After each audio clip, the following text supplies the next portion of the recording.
오늘 은혜 받으실 말씀은 데살로니가전서 2장 13절 한 절 읽도록 하겠습니다.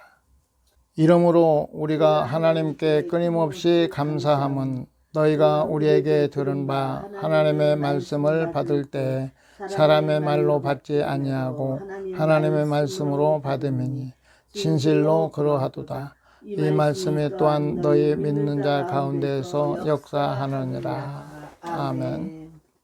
오늘 읽은 데살로니가전서 2장 13절 말씀에 사람의 말로 듣지 아니하고 하나님의 말씀으로 받음이니, 잠언 보면 범사에 하나님을 인정하라.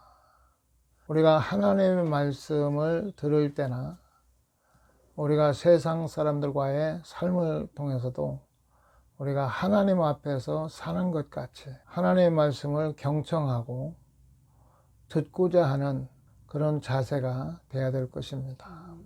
종교개혁자 칼빈은 단호하게 말하기를 하나님의 말씀은 인간에게 생명과 구원을 가져다 주는 것으로서 그 자체는 은혜로운 것이요 비통하거나 쓰라리거나 슬픈 것이 될 수 없다.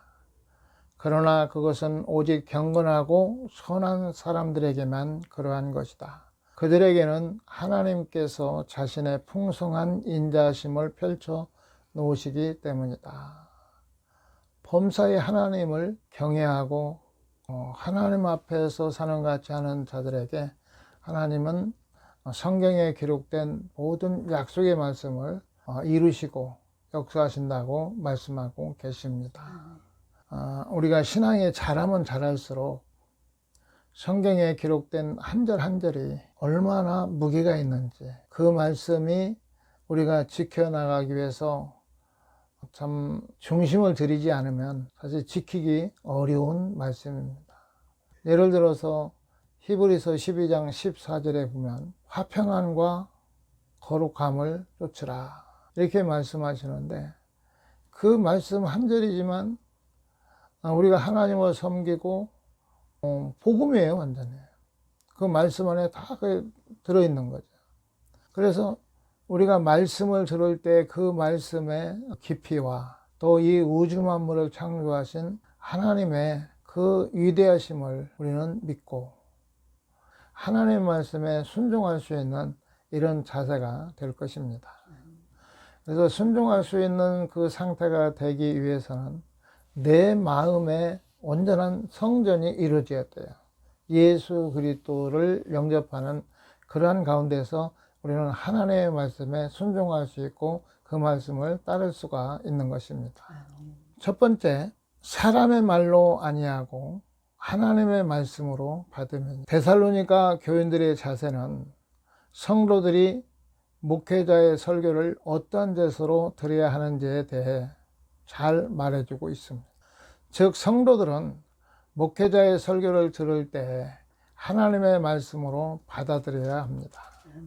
하나님께서 하나님의 말씀을 전하기 위해서 목회자들을 부르시잖아요. 사명을 주시잖아요.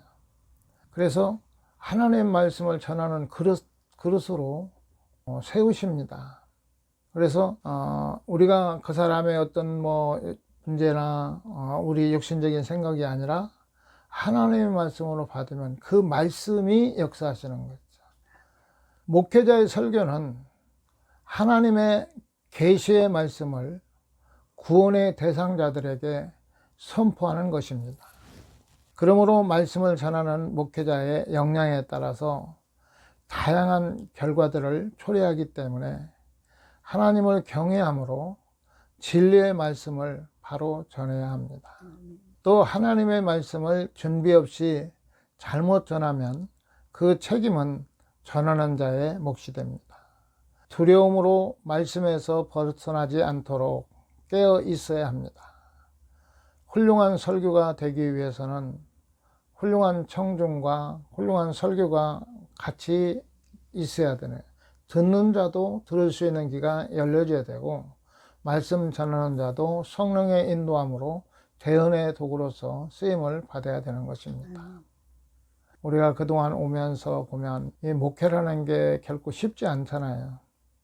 이 목회가 잘 안 되고 그러다 보니까 많은 분들이 어디서 좀 활발하게 지금 뭔가 좀 일어난다 하면 그곳에 가서 또 이제 듣기도 하고 배우기도 하고 하는데 그 듣고 배운 것으로 결국 목회가 회복되는 것은 극히 제한적인 거죠. 하나님께서 그러한 가운데서 이끄시면서 하나님의 인도함을 통해서 깨닫게 하고 또 자라게 하고 하나님의 섭리를 분별해서 하나님의 말씀을, 진리의 말씀을 바로 선포하게 되어지면 그 말씀을 들을 수 있는 양들은 주의 것이잖아요. 주님이 준비된 초장에 보내시거든요. 그래서 하나님의 말씀을 바로 진리의 말씀을 전하고자 하나님 앞에 매달리고 간구하여서 그 말씀이 열려지고 그 진리의 말씀이 바로 선포가 되어야 될 것입니다. 말씀을 전하면서 보면 하나님 뜻대로 살기 위해서 몸부림을 칠 때 그 말씀이 열려지더라고요. 그래서 하나님의 말씀을 하나도 내 색깔이 아니고 하나님의 진리의 말씀이 바로 선포될 수 있도록 우리가 쓰임을 받아야 될 것입니다. 우리가 하나님과의 관계가 바르게 되어져서 하나님의 말씀을 바로 전할 수 있는 자가 되어지면 하나님의 말씀을 듣는 자가 알아요. 듣는 자가 깨달아요. 내가 이제 하나님의 말씀대로 잘 살아야 되겠구나. 하나님 뜻대로 잘 순종해야 되겠구나. 이런 마음은 성령께서 주시기 때문에 그 말씀을 듣고 변화되고 세워지는 역사가 일어나게 되어지는 거죠. 그러니까 성령께서 그 전해지는 말씀에 힘을 더하시고 능력으로 나타나게 하시고 듣는 자의 마음에 깨달음을 주셔서 하나님의 음성으로 들을 수 있도록 하나님이 역사하신 것입니다. 그래서 종들이 하나님의 말씀을 선포할 때 듣는 자들이 하나님의 말씀을 듣고 은혜 받을 수 있도록 이렇게 쓰임받기 위해서 하나님을 의지하고 더 말씀에 굳게 서야 될 것입니다. 사실 성경에 기록된 말씀은 하나님의 감동으로 되어진 말씀들입니다. 우리가 믿음으로 하나님 앞에 나아가고 구원받을 수 있는 모든 것들이 그 안에 기록이 되어져 있어요. 그동안에 성경이 말씀하시는 대로 믿고 전했던 말씀을 통해서 우리나라도 복음이 정말 뜨겁게 불릴 듯 일어났던 것을 볼 수 있습니다. 그 말씀이 성경이 잘못 해석이 돼서 잘못됐나요? 그때 그 당시에는 더 뜨거운 믿음이 있었던 것을 볼 수 있습니다. 그래서 우리가 어느 곳에 가든 하나님의 말씀을 들으려고 하는 이런 자세, 하나님의 말씀으로 듣는 이런 자세가 필요한 것입니다. 두 번째는 하나님의 능력은 그 말씀을 믿는 자 안에서 역사합니다. 우리가 다 사람을 보다 보면 예수님께서 자기 고향에 갔을 때 그들이 알잖아요. 마리아와 요셉의 아들 목수라는 것을 아는 거죠. 그러다 보니까 예수님의 말씀을 받아들일 수가 없는 거죠. 못 받아들여요. 저 목수 요셉의 아들 아니야? 그러나 우리가 어떤 상황이든지 그 입에서 전해지는 말씀, 성경에 기록된 말씀이면 그 말씀을 하나님의 음성으로 들을 수 있는 이 자세가 필요하다는 것입니다. 바울 일행이 전한 복음이 그것을 하나님의 말씀으로 믿은 데살로니가 교인들의 믿음 안에서 강력한 능력으로 역사했습니다. 우리가 살고 있는 이 세대는 사단은 우리가 믿음에 서지 못하게 하고 말씀을 듣지 못하게 하고 말씀 안에 쓰지 못하도록 다양한 방법으로 방해를 하는데 거기에 속아서는 안 될 것입니다. 하나님의 말씀은 살아 역사하십니다. 말씀 자체에서 살아 역사하세요. 우리가 성경을 읽다 보면 나도 모르는 사이에 치료도 나타나지고 또 어떤 부분에서는 문제도 풀리기도 하고 이런 것들이 참 하나님의 말씀이 살아계심을 우리에게 증거하고 있는 것입니다. 그것은 역사를 이끌어가고 사람을 변화시키고 또한 그것은 실제적이어서 병든 자를 고치시며 억눌린 자를 해방하고 지친 자를 강건케 하십니다. 하나님의 말씀으로 들을 때 그 말씀이 역사하셔서 병든 자들도 치료가 받고 또 사단에 잡혀서 그 영들이 잡혔던 자들이 사단은 쫓겨나가고 또 은혜로 깨닫게 되는 역사가 나타나게 되는 것입니다. 하나님의 말씀은 언제나 능력으로 일하십니다. 요한복음 1장 1절에는 이 말씀은 곧 하나님이시니라. 이 말씀이 하나님이시라고 말씀하고 있어요. 하나님의 그 수준에서 입에서 나온 말, 우리에게 공개적으로 성경에 기록된 말씀을 하나님께서 변화시키지 않고 그대로 하나님은 이루시는 분임을 우리가 깨달아야 될 것입니다. 그러므로 말씀에 순종하고 믿음으로 화합할 때에 비로소 능력으로 역사하십니다. 말씀을 듣는데 방해되는 요소들이 때로는 우리가 세상에서 어떤 약속이라든가 나 예배 끝나고 지금 어디 결혼식에 가야 되는데 나 예배 끝나고 지금 어디 누가 약속이 있는데 나 일하러 가야 되는데 이런 생각에 의해서 그날 예배에 하나님이 무슨 말씀 하셨는지 사실 기억도 안 되고 스스로 그 생각 때문에 못 듣는 이런 경우들이 많이 일어납니다. 그래서 말씀을 들을 때 어떤 생각들, 외부적인 생각들 자꾸 들어오면 물리쳐야 돼요. 물리치고 하나님의 말씀을 들으려고 하는 이런 자세를 가져야 됩니다. 그러니까 하나님의 그 말씀을 우리가 듣는 그 자세가 그만큼 중요한데 데살로니가 교회는 하나님의 말씀으로 들음으로 거기에는 많은 역사가 나타나지는데 데살로니가 교회가 그렇게 넉넉한 교회가 아닙니다. 유대인들에게 핍박을 받는 것만도 아니고 그 본국 자국민들에게 핍박을 받고 있었고 또 유대인들에게도 물론 받고 있었고 여러 가지 힘든 상황이었지만 그런 가운데 하나님의 말씀으로 그들은 받는 것은 정말 하나님의 말씀을 받을 수 있는 기술이 좀 있어야 될 것 같아요. 지혜가 좀 있어야 될 것 같아요. 하나님 말씀을 우리가 듣는 것도 지혜가 있어야 되고 하나님 주신 은사도 좀 지혜가 있어야 돼요. 모든 부분에서. 그래서 하나님께서 말씀을 바로 들을 때 그 말씀이 우리 안에서 살아서 일을 하신다는 것을 마음에 새겨들으시기를 바랍니다. 또 말씀을 들을 때 성령께서 분별할 수 있도록 하십니다. 우리가 말씀을 듣다 보면 어느 부분에 한 부분에 말씀을 벗어난 부분이 있으면 그게 분별이 되어져요. 그래서 하나님께서 우리에게 분별할 수 있는 은혜를 주십니다. 내 기준에 의해서 판단해서는 안 됩니다. 내가 아는 지식으로 판단해서는 안 된다는 거죠.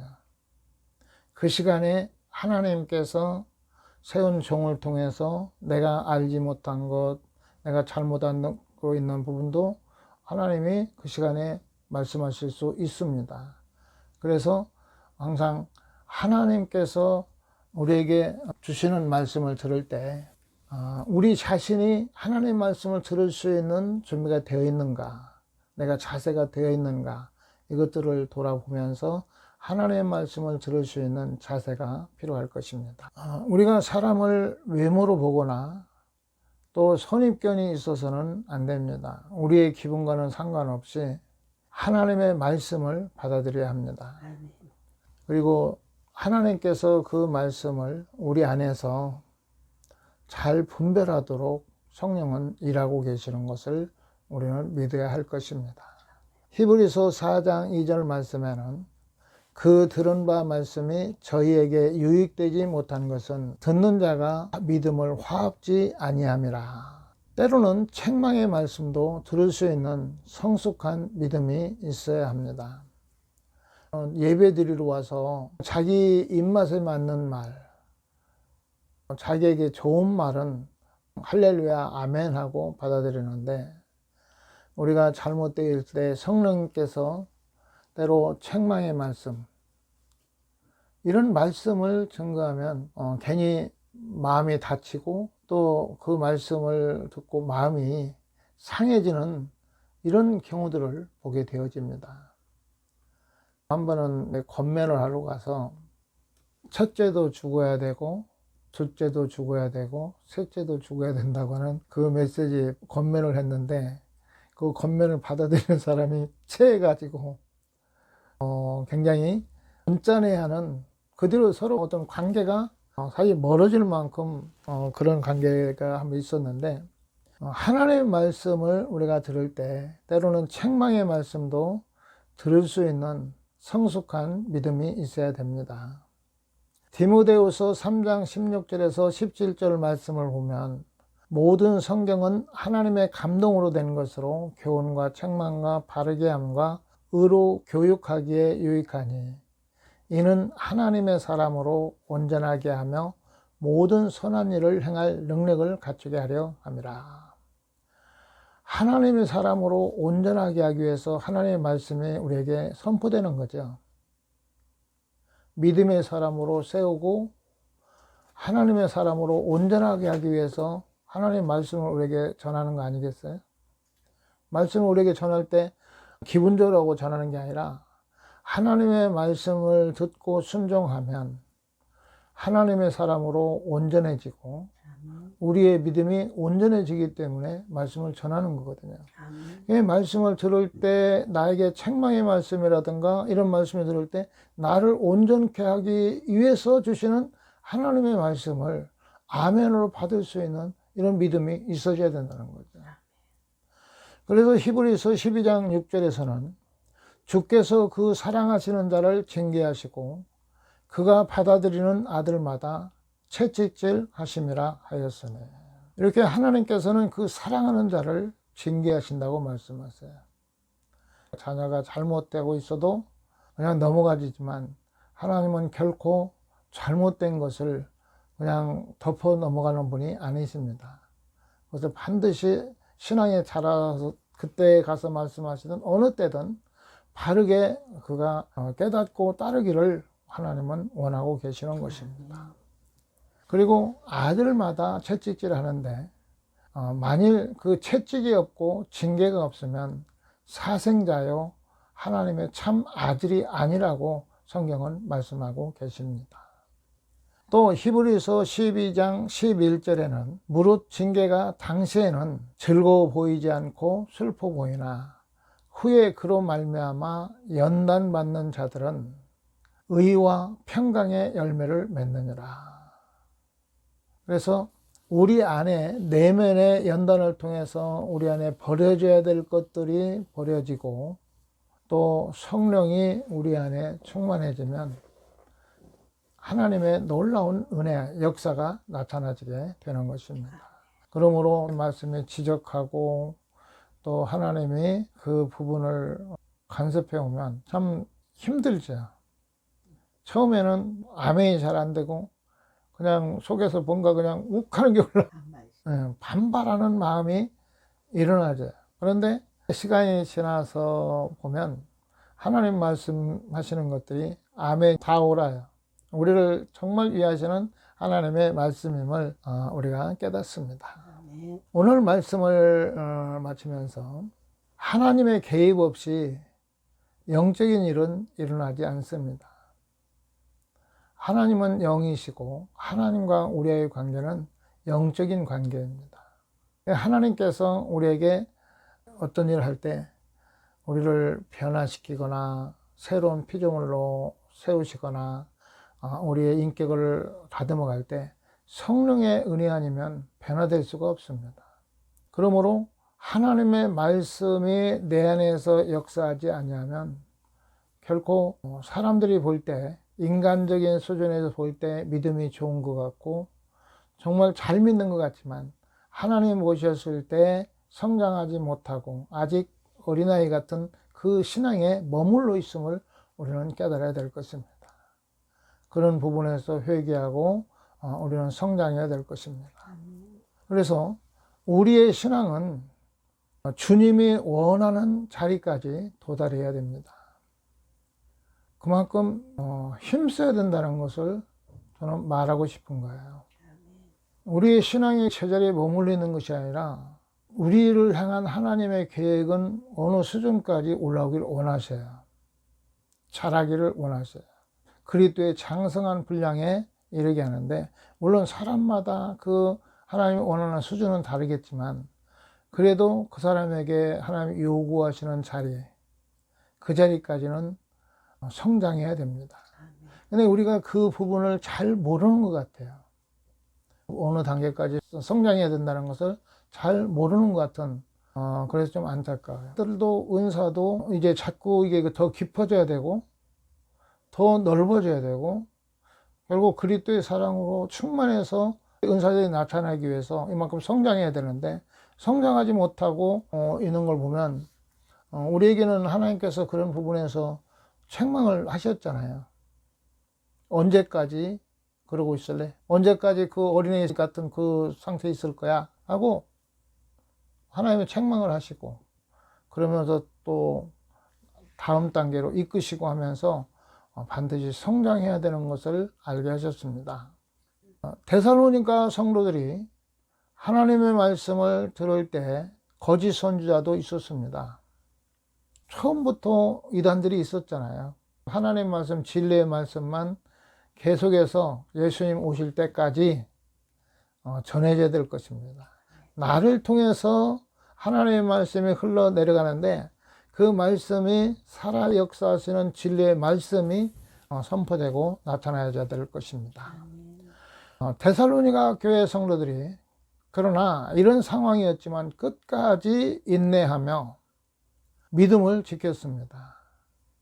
끝까지 인내한다고 할 때 우리가 그 상황이 결코 쉽지 않습니다. 정말 힘듭니다. 뭐 물질 문제라든가 건강 문제라든가 이런 문제에서 하나님의 약속하신 것을 인내하고 믿는 믿음이 결코 쉽지 않다는 거죠. 하나님의 말씀을 말씀대로 믿는 그 믿음 안에서 우리 내면에서 그 말씀이 이제는 활동합니다. 일을 하십니다. 그래서 이루어지는 것들을 통해서 예수 그리스도가 증거되고 하나님의 일하심을 증거할 수 있도록 하나님이 세우시는 것을 우리는 믿어야 할 것입니다. 그렇게 믿음으로 살았던 데살로니가 교회들은 데살로니가전서 1장에 보면 믿음의 역사가 있고 사랑의 수고가 있고 소망의 인내, 이렇게 사랑의 수고와 믿음의 역사와 소망의 인내가 있었던 것은 그들의 믿음이 바르게 됐다는 것을 증거해 줍니다.